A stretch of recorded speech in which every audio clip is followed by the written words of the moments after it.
All right, this is going to be the first in a series on how to grow cacao from seed. I'm going to be following along on an article written by the grower that I got these from in Puerto Rico. And this is, for the sake of transparency, this is not the first attempt of mine trying to grow cacao. I made a few mistakes in the germination process and all of my seeds failed. I will go over the points where I made mistakes when we get to that stage so that you guys don't make the same mistakes. So first, we are going to open the pods to get the seeds. And we're going to want to cut these in such a way that we don't damage any of the seeds inside it. So you're just going to cut enough to crack the husk, but don't cut all the way through. Otherwise you risk damaging some of your seeds and then,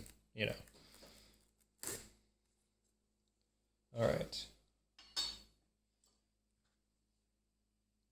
And it's a bit like a pumpkin in some respects. Get that pungent smell coming out. There it is. Beautiful. So it's this is a well-aged fruit, I guess you could call it. So all of the beans have started to separate from the husk. The first set of pods that I was working with, they weren't all separated like this. So this is going to be a lot easier to work with. So I'm just going to pull all these out.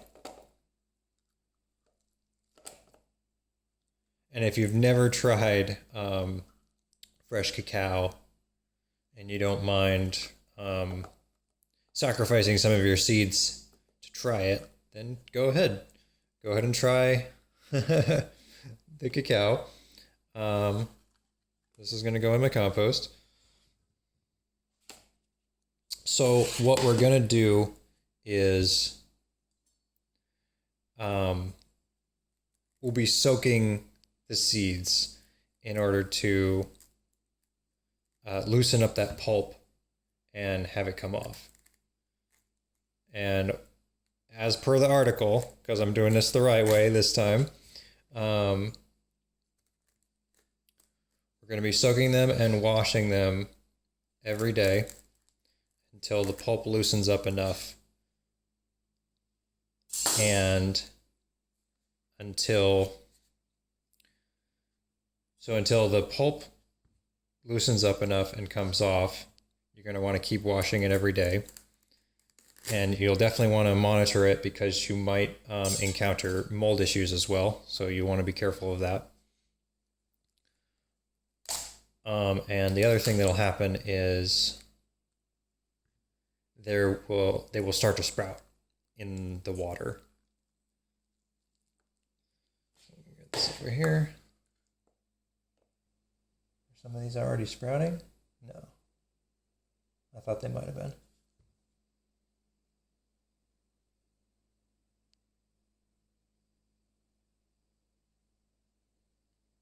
Actually, I think this one might be. So I'm going to soak these and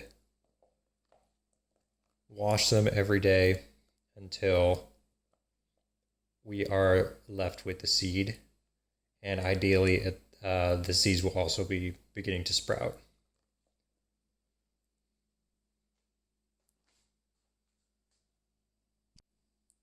And I will, of course, link to the article that I'm following along with so that you don't have to just listen to me talk. You can read the article. But hopefully this video series will add to it and give you a bit of perspective on what I'm doing, and it may inform what approach you want to take for this.